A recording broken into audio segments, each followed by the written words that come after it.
All right, thanks a lot, Nate. Hey, welcome everyone. Good morning and I guess afternoon, depending on where you're at. I have to tell you that this is always a humbling honor to be able to present information to a group of individuals that, quite frankly, could probably be teaching this just as well, if not better than myself. So thanks for spending the time to sit through this session, and hopefully I'll give you some information that you can directly apply to the classroom. So as Nate mentioned, I've been teaching physiology, or I've been teaching ALS providers for a long time at this point. It's been well over 30 years since I kind of made the jump into training ALS level providers. And I can even remember to this day how difficult it was for me to go from street level understanding of physiology to try to convey that to students. And as the years progressed, I got to the point where, quite frankly, it became very easy to teach physiology to my students. And it was about 4.5 years ago when I had the opportunity to step back into the classroom and to be a primary instructor, and only a primary instructor, where I started to kind of reflect on what I'd been doing in the past. And I came to the hard realization that I have been teaching my students physiology, but I wasn't doing a very good job of teaching my students to be able to learn physiology and apply those concepts to the actual patients that they're treating. So I really had to reevaluate not only what I was teaching, but how I was going to teach this specific topic. And quite frankly, I stumbled into a storyline and an illustration that has been pretty amazing in the aspect that has transformed not only the way that I teach physiology, but it's transformed the way that students actually are able to learn physiology. And I call it the schoolhouse theory. And this is how I'm going to share that theory with you today. So I'm not sure if you're aware of this, but experts have pretty much identified that when you're learning a difficult concept for the first time, you have a 4-time greater probability of contextualizing and learning it if you can apply that concept to something that you've already learned. And what I found is the schoolhouse theory is a concept or an illustration that, quite frankly, anybody is going to be able to relate with. And hopefully at the end of this, you believe that there's some value in sharing it as well. So before we get started, I want to prove that this point is a point. And the point that I want to try to make at this point is that we are very much of a byproduct of our environments and experiences. And I'm going to run us through 2 really short case studies to illustrate the point that I'm trying to make here. So you guys are called to a private residence. It's about 1:30 in the afternoon.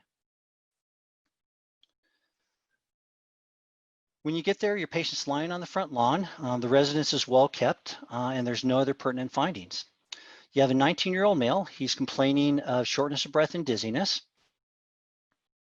He's breathing rapidly, but it's not labored. He does have a pulse. It's very rapid. It's definitely stronger at his carotid artery than at his wrist. His skin is warm, flushed. He's very diaphoretic, and he appears to be agitated and anxious. Going through the ample history, he has no known allergies that he's aware of. He does take daily vitamins. There's no pertinent medical history. He did have lunch about an hour prior to calling us, but I don't believe what he had to eat that day had any correlation to what was going on. He says that he's never experienced this type of reaction before, and he thinks that he may have been stung one other time when he was little, but he doesn't remember it. So going through his focused assessment, everything's relatively negative except for his flushed skin, and he does have some expiratory wheezing, but as far as physical findings, there was nothing else that I was able to identify in this individual. His vital signs weren't too bad. He had a blood pressure of 96/78. He had a pulse that was a little tachycardic. He was definitely tachypneic, but again, it wasn't labored, and he was pulse oxygen at 93% on room air. So what I want you guys to do at this point is just take a couple of seconds, just kind of reflect upon this case, and just kind of think about what's going on here for a moment.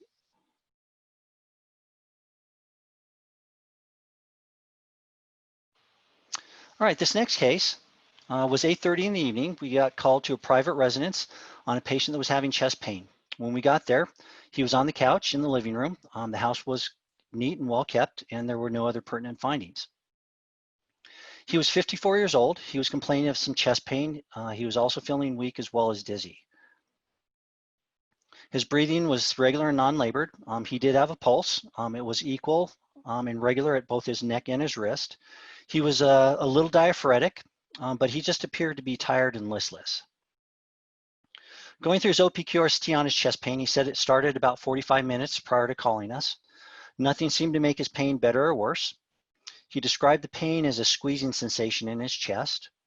It was radiating to the left side of his mouth. He was rating it at an 8 on a scale of 1 to 10, and basically said that since the pain started, it has definitely been getting worse, and that's ultimately why he called 911. Going through his ample history, he had no known allergies. He was taking metoprolol as well as lovastatin. That did correlate to his history of hypertension as well as increased cholesterol. He had dinner about 3 hours prior to calling us. I don't believe that what he had for dinner had any correlation to what was going on that evening. And he basically said that he was attempting to get ready for bed and he just felt way too weak and just felt like crud and couldn't get up and opted to call 911. So going through his focus assessment, there was literally nothing that we were able to find that was abnormal with him from a physical perspective. His vital signs weren't too bad. He had a blood pressure of 102/48. He had a pulse of 40. It was regular. Respirations were about 16. They were regular and non-labored. He was pulse oxygen at 97%. And since he had such a slow heart rate, we threw him on the monitor and we were looking at a sinus bradycardia. So just take a couple of moments and just kind of reflect on this case.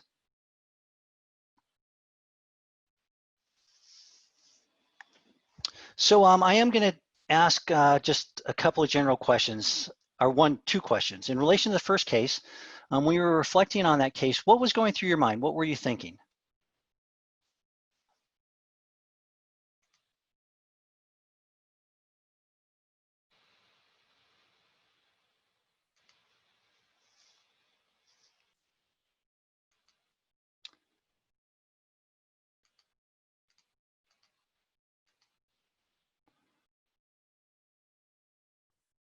All right, need some more information. And I definitely was very specific in not giving you a lot of information. As we kind of progress into the second case, any thoughts?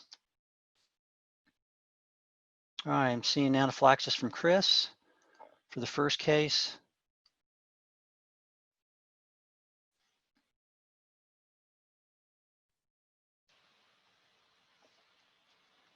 All right, Chris, I'm going to put you on the spot because you kind of went down the path that I was initially thinking here in relation to my point. And the point is that we've been brought up in an environment, we've been training EMS providers now for well over 70 years now, or pretty close to 70 years. And we are very good at teaching technical information. I think that we tend to focus on differentials, but the challenge that we have as a profession is to try to shift that paradigm and try to get our practitioners to think as clinicians.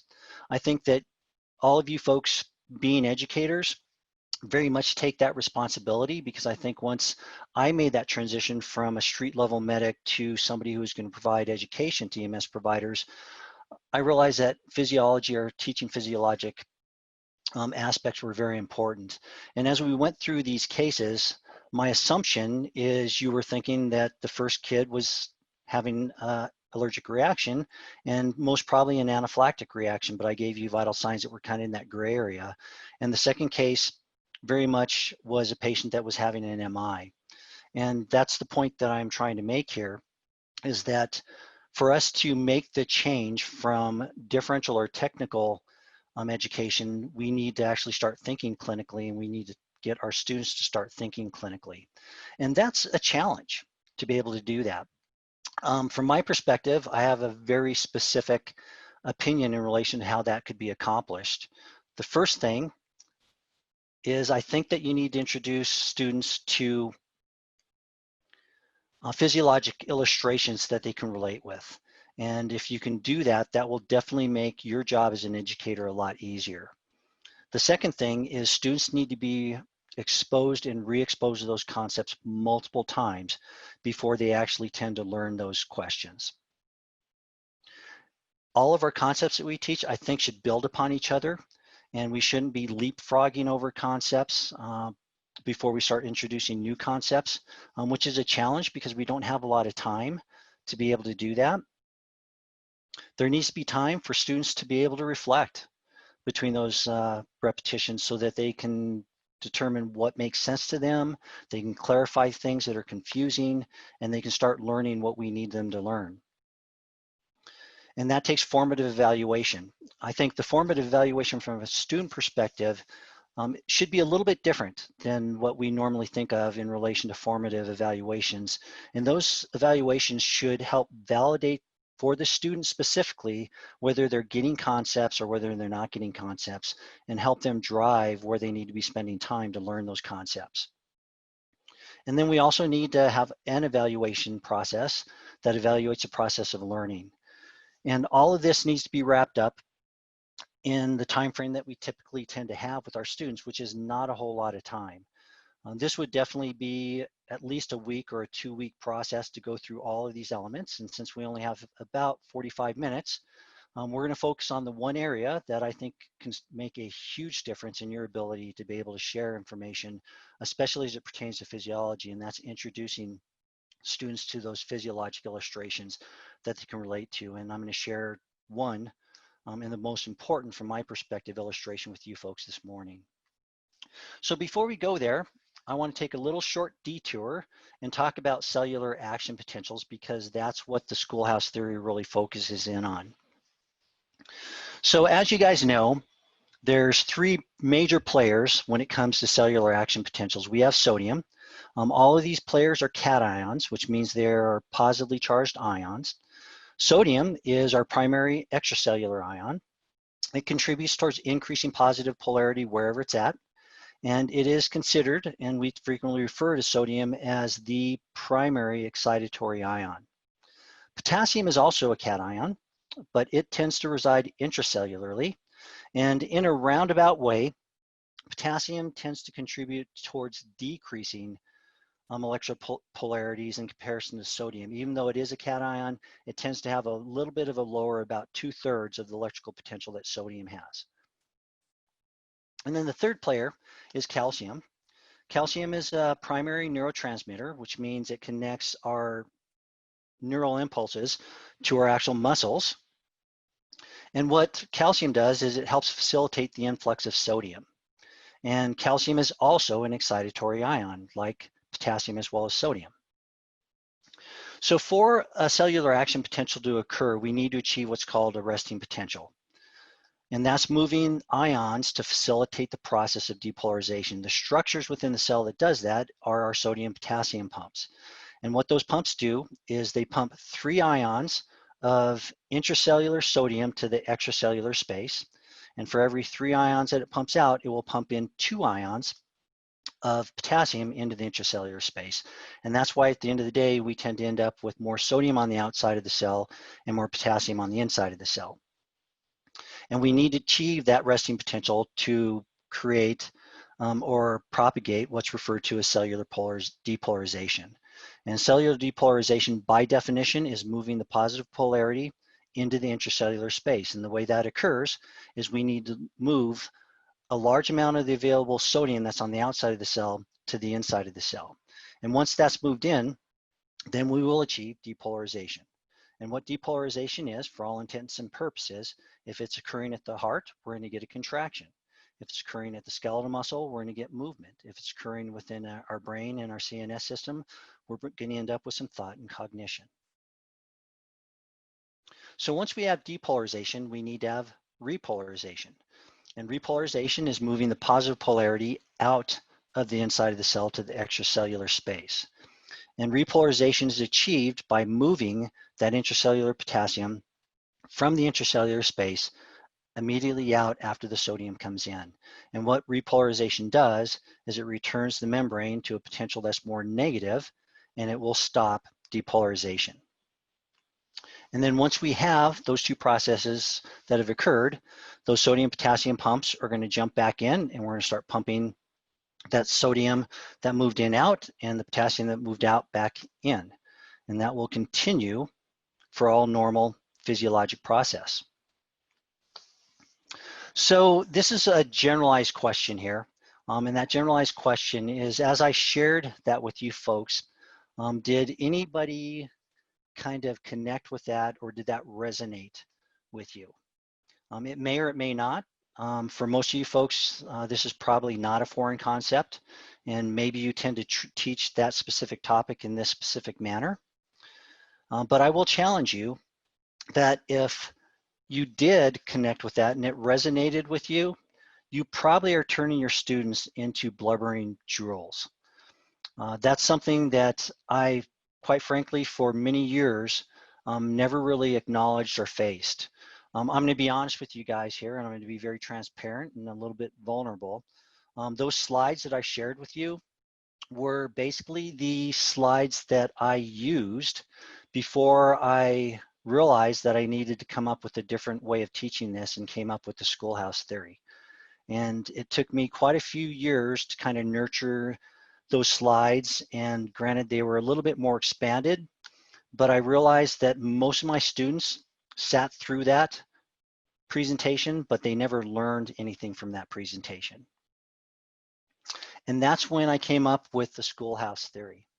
So I'm going to kind of have a play within a play as we go through this.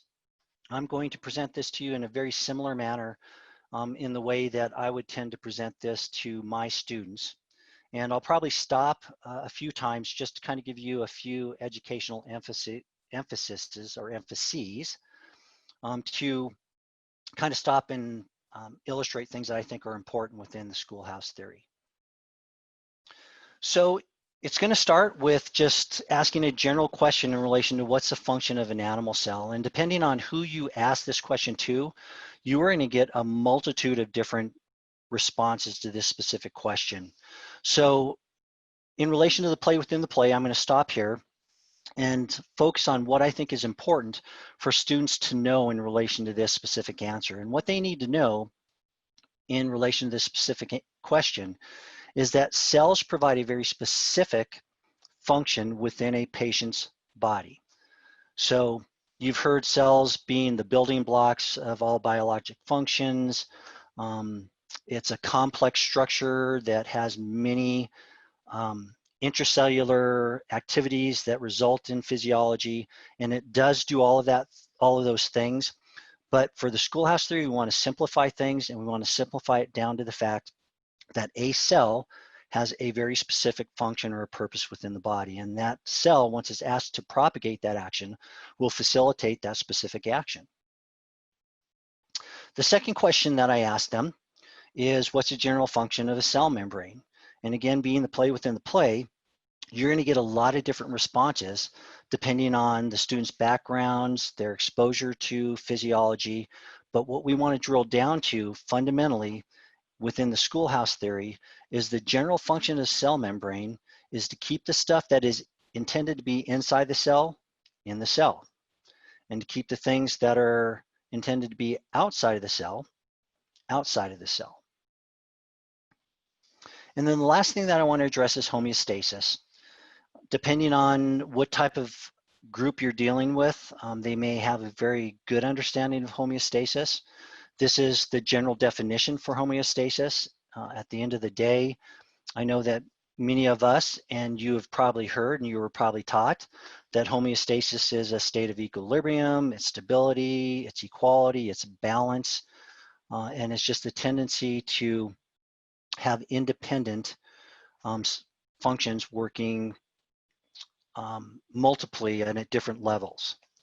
But I think for us as educators to use anything in relation to equilibrium, stable or equal or balance, I think is a travesty to what we need to try to teach in relation to cellular action potentials.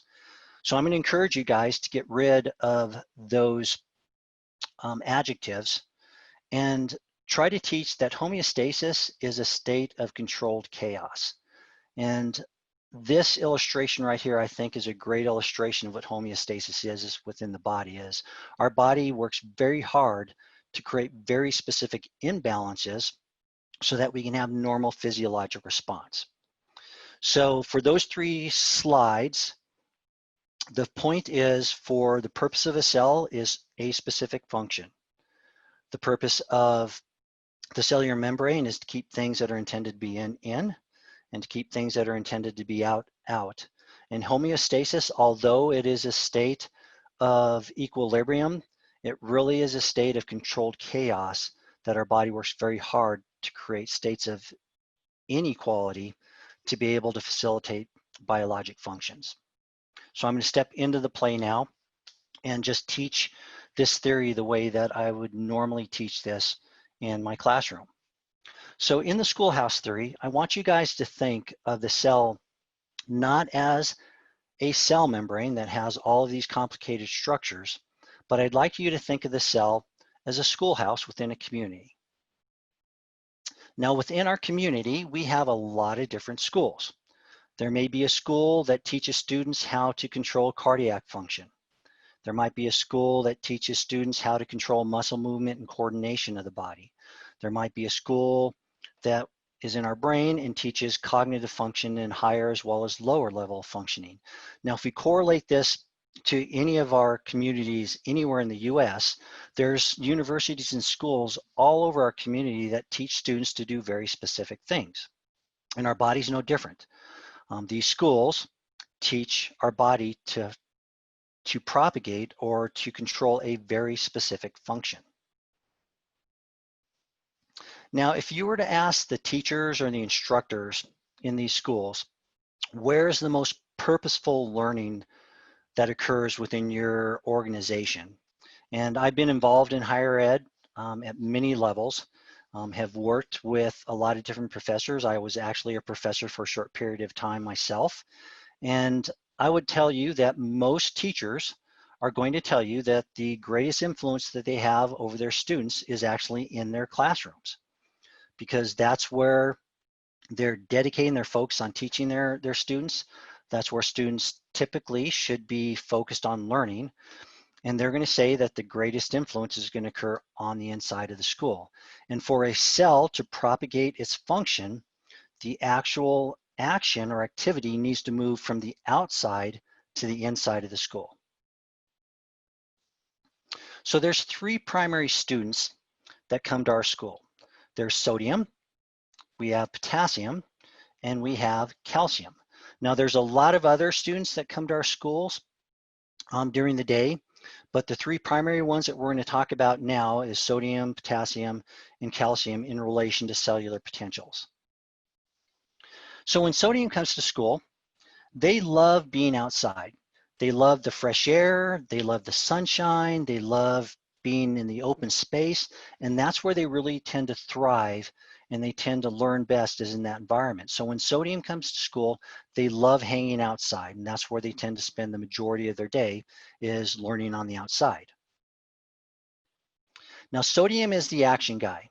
Wherever he is at, that is where the action is going to be. And going back to our last illustration, for this school to propagate its action, regardless of whatever it's responsible for teaching, the inside of the cell or the inside of the school needs to become more positive, and sodium needs to move into this school to be able to add to that positivity. Now, the second group of students that come to our school is potassium. When these kids come to school, they love being inside the school. They love the predictability of being indoors. They like the control of being indoors. They like the ability to either close or open their windows to allow some fresh air in or out. And that's where they tend to strive. So they spend the majority of their day inside of the classroom. Now, both of these students are cations, meaning that they are positively charged ions. But when we look at sodium in comparison to potassium, sodium tends to be a whole lot more optimistic consistently than potassium. So if we were to ask both of these student groups the proverbial question in relation to the water in the glass, if we had a glass of water that had water halfway up, and you were to ask sodium, is that glass half full or half empty? Sodium is always going to answer that question, well, it is obviously half full, because they're optimistic, they love being outside, they're the party guys, and people just love being around them. Whereas if you were to ask that same question to potassium, those kids are always going to say, oh my gosh, it is half empty. We've already drank half of it. Half of it's evaporated. They tend to see the world from a little bit more of a doom and gloom perspective. And they tend to be a little less optimistic than sodium, but they still are positive in general. Now, our third group of students are calcium kids. Now, think of calcium as freshmen coming into the high school or the university on their first day. And all of you guys can probably relate to this. When you were a freshman going from basically elementary school to middle school to high school to college, or if you happen to be a homeschooler, you probably can relate to this because this is illustrated in many movies that we tend to watch. Now, calcium, they're awkward. They know they're awkward. They know they don't fit in, but they want to fit in. So they're looking at sodium, they're looking at potassium, and they're thinking to themselves, probably the best way for me to fit in is to hang out with the people that seem to be having the most fun, because I want to have fun. So they look at sodium, they look at potassium, and they realize that sodium is the party guy. So they go to sodium and they say, hey, we want to hang out with you. Can we hang out with you? Well, if you can think back when you were a senior, and if you had a group of freshmen that came up to you and said, hey, can we hang out with you? Your response is going to be pretty immediate and pretty definitive, and that's going to be, no, get the hell away from me. You're a punk. You're going to cramp my style. I'm a senior. I'm going to be living large, and I just don't want you to bug me. Well, calcium is very persistent. They realize that they need to fit in within the student body, and by being able to hang out with sodium, they're going to be able to do that. So they just plead with sodium, and they say, I will do anything if you allow me to hang out with you. Well, sodium thinks about this for a little bit, and the one thing that sodium comes to the realization of is they hate to open a door. If they have to go through a door, they will open it, but they will begrudgingly open it. And in certain circumstances, if there's a door in front of them, they may choose ultimately just not to go in because they hate opening doors. So they look at calcium and they say to calcium, you know what? I'm going to let you hang out with me for under one condition. And that one condition is you need to open any door for me if there's a door for me to go through. And as you can imagine, calcium says, open doors for you to be able to hang out with you. No brainer. I will absolutely open any door for you. And with that, sodium very reluctantly allows calcium to hang out with him under the auspice that they need to be holding the door open for them. And if they don't do that, they're going to get kicked out of the club and they won't be able to hang out with them anymore. So this is the way that the day starts. We have sodium on the outside of the school because that's where they prefer to hang out. Calcium's going to hang out with them because calcium's going to be wherever sodium is. And then we have potassium on the inside of the school because that's where those students prefer to be, and that's where they tend to learn best. When we have the majority of our available sodium and calcium on the outside of the school and the majority of potassium that's available on the inside of the school, that's called the resting potential. That's homeostasis. That's where our body works very hard to pump sodium on the outside, potassium on the inside to be able to reach this potential. So imagine within this illustration that we have a school board, we have the PTA, they're kind of looking at this model, and the parents are saying, you know what, my kid, my sodium kid is hanging out all day long with sodium. And the parents of the calcium kids are saying, you know what, my kid's hanging outside all day long because they want to hang out with sodium, and that just can't be very healthy for us having a well-rounded student. Conversely, they're looking at potassium and they're saying, you know what, my kid's inside all day long. That can't be healthy. That can't correlate to me having a well-rounded student, and it's not going to prepare them very well to move out into the real world. So they make the decision that sodium needs to go into the school as well as calcium and learn a bit, and potassium has to go out of the school. So they hire a school bus driver to do that. Now, it's important to note that this school bus driver comes in the form of an electrical impulse. And it's this electrical impulse that's going to facilitate the process of moving sodium in and potassium out. And this school bus driver is hired to do only two jobs. And his job is Once the majority of sodium's on the outside of the school, once the majority of potassium's on the inside of the school, he needs to come to the schoolhouse and he needs to tell sodium to move into the schoolhouse. And then once sodium is told to move into the schoolhouse, he needs to tell potassium to move out of the schoolhouse. Now, talking about the school bus driver, think of him as the stereotypical governmental worker. And I am going to go here because I used to be a governmental worker. And there's one thing about governmental workers, especially workers who tend to work on streets and highways. They aren't really known for their really strong work ethic and their abilities to work hard for long periods of time. And this school bus driver falls exactly into that demographic. He is hired just to tell sodium to move in and just to tell potassium to move out. He's not hired to facilitate the sodium actually does move in after he tells them to go there. He is not hired to force potassium to move out. And he is only going to do the job that he's hired to do. So not only is he a governmental worker, but he has a really bad attitude and he's not going to do anything extra. He's going to tell sodium to move in and he will tell potassium to move out. And if they choose to do so, that's fine by him. And if they choose not to, that's fine by him because it's not his job to make sure that that happens. So we start the day off with sodium on the outside along with calcium. We have potassium on the inside, and that's where they're learning. And the school bus driver is instructed when the majority of sodium and calcium is on the outside and the majority of potassium is on the inside, he needs to come to the school. And again, he comes in the form of electrical impulse. He tells sodium to move in. And again, the agreement at this point is calcium's going to go to the door, and that's what they do. And he tells sodium to move in, and sodium chooses to move in. When sodium moves in, we get depolarization. And the reason why we get depolarization is because we have potassium as well as sodium on the inside, and the inside of the school becomes more positively polarized. Now, depolarization is equal to normal physiologic function. So if this is happening in the heart, we're getting a heartbeat. If this is happening in the brain, we are hopefully getting cognition. If it's happening in a muscle, we are hopefully getting movement. And we can move this down to any physiologic function. If it's happening in an endocrine gland, it's secreting hormones. So this is critical for any physiologic function to happen. And when sodium moves in, we get depolarization. But the school bus driver has a second job, and that's to tell potassium out. And potassium does go out.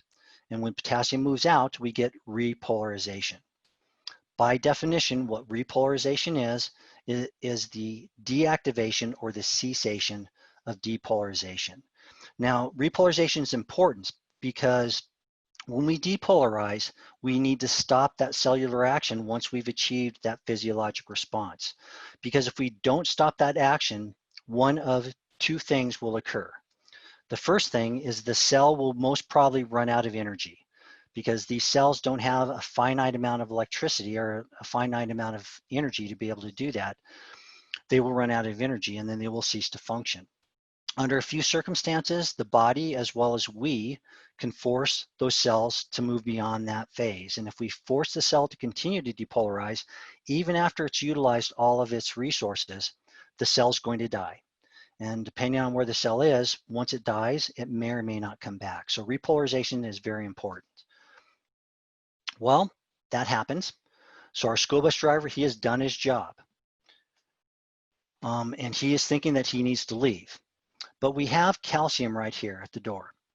And if you notice, calcium got stuck at the door. And I'll use the analogy of us going into a busy restaurant because all of you guys have been faced with that. You're going to a busy restaurant, you decide to open the door for your party, you open the door, they go into the restaurant, but there's 20 or 30 people on the inside who want to come out. And being polite, as many of us are, you stand at the door and you hold the door open until all those people come out. Well, in this case here, calcium's pretty polite and courteous. So as sodium moves in, the school bus driver's right there saying, potassium, you need to go out, and they get stuck at the door. And once the potassium comes out, then calcium's going to move in with sodium because that's where it wants to be. The school bus driver at that point is saying, I've done my job, and he's going to leave. So once he's gone, we have all of this sodium that got moved in. And what they're saying to themselves is, it absolutely sucks being inside. I don't like being here. I don't learn very well. And I think that I need to move out. Potassium, on the other end, that got moved out, they're saying, you know what? It absolutely sucks to be out here. I don't like being in the outdoors. I don't like the sunshine. I don't like the open space. I prefer being in the controlled environment of the classroom. So with that stated, sodium is going to move out to where it wants to go, which is outside the school. Calcium is going to follow them just because that's where calcium always wants to be. Potassium is going to move inside of the school because that's where they want to be. And that is called the return of resting potential. When the intracellular sodium realizes that it sucks being in there, it starts moving out. The extracellular potassium realizes that it sucks outside and it moves in. And then we return to the majority of our sodium being on the outside of the schoolhouse, the majority of our potassium being on the inside of the schoolhouse, and we have now achieved a resting potential again. And at that point, once we have that resting potential, the school bus driver is instructed to come back to the school and to inform sodium to move back in and potassium to move back out. And that is the schoolhouse theory. So just to kind of review the concepts in relation to this illustration, is a cellular action potential is the ability for a cell to propagate whatever its individual function is. That potential is activated by the school bus driver, who is an electrical impulse. And what he does is he instructs sodium to move in, causing depolarization, potassium moving out, which causes repolarization. And achieving that potential is moving the majority of available sodium to the inside of the school, bringing the action guy into the inside of the school. And once he's inside the school, then we will get depolarization. With that, we will get physiologic response associated with that specific cell responsibility or function. And once we depolarize, we need to move potassium out so that we can cease that action and allow the cell to regenerate the electrical, or regenerate the energy to be able to propagate itself again. So I know I went through that relatively quick, but I'm hoping that that illustration did resonate with you in relation to what's happening, and hopefully it helped simplify the process of being able to describe and explain what's happening at a cellular level, at least in relation to the critical ions that are responsible for depolarization. So I am going to stop here for a few moments and just kind of ask if there are any questions that anybody has or needs any clarification in relation to how this could potentially work and be utilized in the classroom.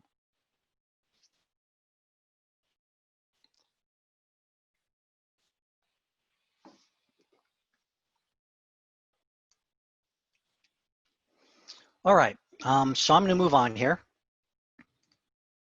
So I have a disclaimer. I've been teaching this theory in a very loose manner for probably about 9 years. I really solidified the concept in the illustration when I started my role as the primary instructor, the lead instructor at St. Anthony's. And I'm going to tell you, there are going to be some students that are going to be incredibly offended by this illustration. Early on, I can remember having pretty darn close to some arguments with students in relation to this illustration. So I'm going to share with you that when you have somebody who has an issue with this, and I will promise you there's going to be some students that have issues with this, the best way to address this is to find a common ground in relation to this illustration. And there are two common grounds that you can always get to. The first common ground, and what I approach this with these individuals, is can we agree that moving extracellular sodium to the intracellular space typically results in depolarization? And based off of my experience, I have never had any of these individuals who have been arguing with me who can't agree that moving extracellular sodium intracellularly typically results in depolarization. The second common ground is, can we agree that moving intracellular potassium to the extracellular space typically results in repolarization. And I will tell you, I have never had anybody who was argumentative or had issues with this illustration who wasn't able to agree that moving intracellular potassium extracellularly typically results in repolarization. So what do you think people tend to have issue with this illustration? Because physiologically, I will tell you that this is a rock solid concept in the aspect that nobody will be able to realistically argue that depolarization is sodium in and repolarization is sodium out. What do you think people have issue with?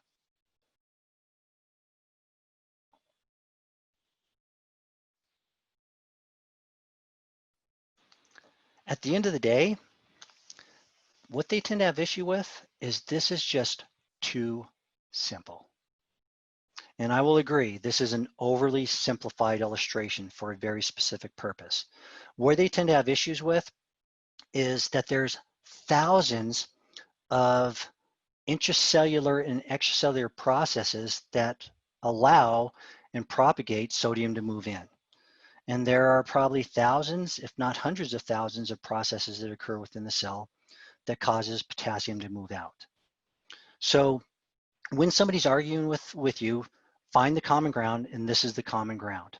If they can agree with that, then what they probably have issue with is that you've oversimplified this illustration. And quite frankly, there's nothing that I think you should or need to do if you've accomplished that. If you've accomplished that and that offended those individuals, you just discounted many, many years of them spending time in colleges learning this stuff. And I think we've accomplished our goal. So I want to kind of finish off a little bit with just kind of talking about the current paradigm of the way that I was brought up as a paramedic, the way that you guys have been probably brought up, and the way that we tend to educate our students in our classrooms right now. And the way that we tend to start with is we think about the differential diagnosis. We want our students to not only identify a differential diagnosis, but we want them to identify the correct diagnosis. And I think that's what our emphasis is currently if you're teaching conventionally. The way that we accomplish that is we will start off with identifying patient complaints. Once we have the complaint, then we can focus our assessment and our physical findings and our history to drill in on what that complaint is. From there, we start focusing on concepts that historically for myself, I taught for many, many years, but I realized and found out the hard way that my students weren't necessarily learning those concepts. But those concepts were the physiology or the pathophysiology that's causing the signs and symptoms in our patients. And we don't need that because without the physiology or the pathophysiology, if the patients or if our students are able to identify correct patient complaints, associate those with patient assessments and physical findings in their history, we are going to get to the correct differential diagnosis, and they're going to manage it quite well. And we train our students that once they have differential diagnosis, they are very effective at treating that disease process. So I'm going to challenge you guys to think a little bit differently as educators and change the way or the emphasis of how you walk students through the educational process. And I'm going to challenge you to start with human physiology. Don't even talk about differentials, don't talk about diseases, but talk about normal human physiology. Because once students understand how the human body works, it is just a short step to talk about disease processes that cause human physiology not to function properly. And once they understand the physiology, they're going to learn the pathophysiology a lot more effectively and a lot more readily. Once they have that pathophysiology, it's very easy for them to start correlating what that disease is doing to our patients to cause very specific signs and symptoms in our patients. And once they're able to make that connection on their own, because historically we have taken the responsibility to try to bridge that, the students are going to be equipped to be able to make that bridge. And when we get to the differential, you're going to be having just a facilitated discussion on how to manage that patient's differential. And the students are going to understand why a specific therapy or why a specific medication is going to be most appropriate to manage that physiologic disease process. And that's why I'm here. That's why I'm sharing this analogy with you guys, is I believe that the schoolhouse theory will accomplish that.